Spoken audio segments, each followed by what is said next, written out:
I would like to thank one of my subscribers, Justice the Truth, for this story. When I saw this, I could hardly believe my eyes. You know, sometimes our people need to learn how to be humble, be quiet, and if you're famous, don't always be so quick to run to the media with how you think. Only if Isaiah Washington would have done that. He recently said, y'all, that the Ku Klux Klan members were some of his best teachers and neighbors.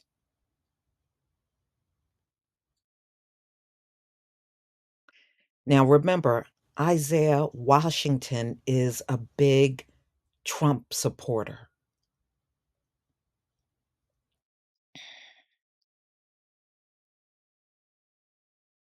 Let's get into this story. Isaiah Washington has revealed his belief that some of his best elementary teachers and neighbors he had during childhood were also members of the Ku Klux Klan.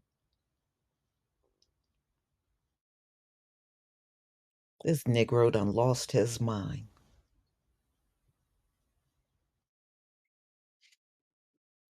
A veteran actor who has been open about his thoughts on race and other polarizing topics recently shared his experience as a youth growing up in a Southern racially prejudiced environment on Instagram. The post, which include a black and white photo of what appears to be three generations of Klan members, was initially removed from the platform. However, Washington has since reposted the photo and accompanied a message with it that also had, wow, that has yet to be taken down. I tell you what, if this dude ain't embarrassed, I'm embarrassed for him right now. I really, truly am. So he goes on to say, I had some of the best elementary school teachers and even some neighbors that I knew were Klan members back in Texas while growing up. I knew where they stood with me, and they also knew where I stood with them. The boundaries were very, very clear, and I still played with their kids. I just couldn't drink from their outside water hose or come in their house to eat. Now, why on earth would anybody in our community want to go to a Klansman house? I don't want to touch your lawn, let alone a water hose. And wow, mm, mm, mm, wow. Washington wrote, while the experience, he said he did experience racial prejudice during his childhood. The conditions of his own home environment were often superior to that of his neighbors and classmates. He also pondered if he and his own family's goodwill towards the community had a positive effect on his classmates' outlook on him and the success, his success as an entertainer. Wow.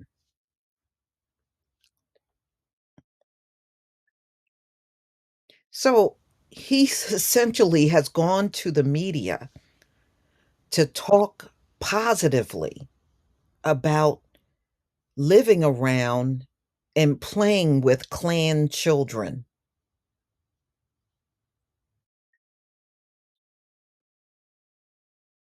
He could have kept this story to himself. In fact, he should have taken it to the grave with him.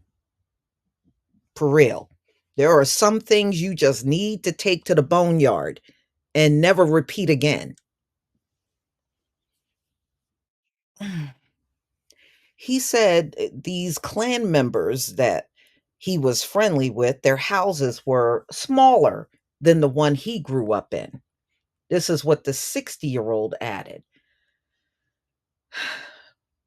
So if he's 60, he's a baby boomer. Yeah, if he's 60, he's a baby boomer. So my mother never refused to let their kids into her house to eat a summer lunch or drink from our vintage JFK water glasses. I tell you what, anybody that can't let my child into their house, you can best believe their asses ain't coming in my house. Okay? I don't know what kind of parents he had that did not think that through. First of all, it would be no interaction. Okay? Their clan, it would be no interaction at all. None. Okay? That let's establish that first. But as far as you can't go in their house, but those clan kids can come in yours, oh hell no. Oh hell no.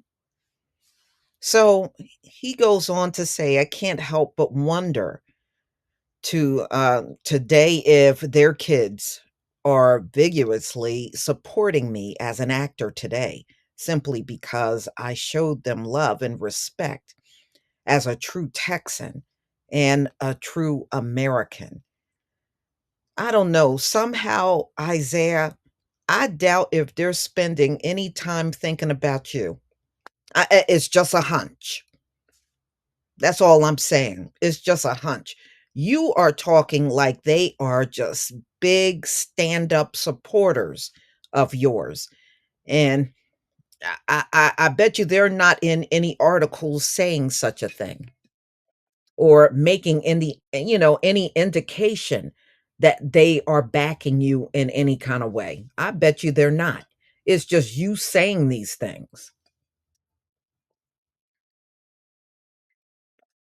And then he goes on and say, even when their parents and grandparents forbid them reciprocating love and respect for me publicly. Wow. So why would you even love them in the first place? Me, I don't believe in that one-sided mess. Mm-mm. Once I see it's one-sided, I don't need to come around you again. I don't need none of that, you know? And I don't know why you would wonder if they love you and you already said they never reciprocated the same level of admiration that you showed for them. Then shoot, that would have been it for me. That would have been it. That's the problem with many of our people. When you see how sideways many of these relationships are with them folks, y'all don't know when to say, you know what? This ain't even worth it. Let me move on. Many of our people don't know how to say that. You'll stick around and keep trying and trying and trying and trying and wasting all your time when you should have moved on a long time ago. Don't ever be in no one-sided thing. Not only am I gonna tell you not to be in that with them folks, definitely don't be in that with them folks. But even if the person looks like you and they're not reciprocating that friendship in the same way, leave them folks alone. Learn how to move on. Just understand this is life. And in life, you're not gonna be friends with everybody. Some people you are and some you won't. Cut your losses and move on. What do you think your chances are of, "Oh, you know, oh, they'll really like me if I do this, and this." No, they won't. No, they won't. It's best for you to move on. Isaiah, you sound like a dance bucking fool. I tell you what, this is one story you should never have told as far as I'm concerned. Y'all gonna have to tell me what you think about this video. Please leave your comment and subscribe. Don't forget to hit on the notification bell, and I'll see you on the next video. Peace, family.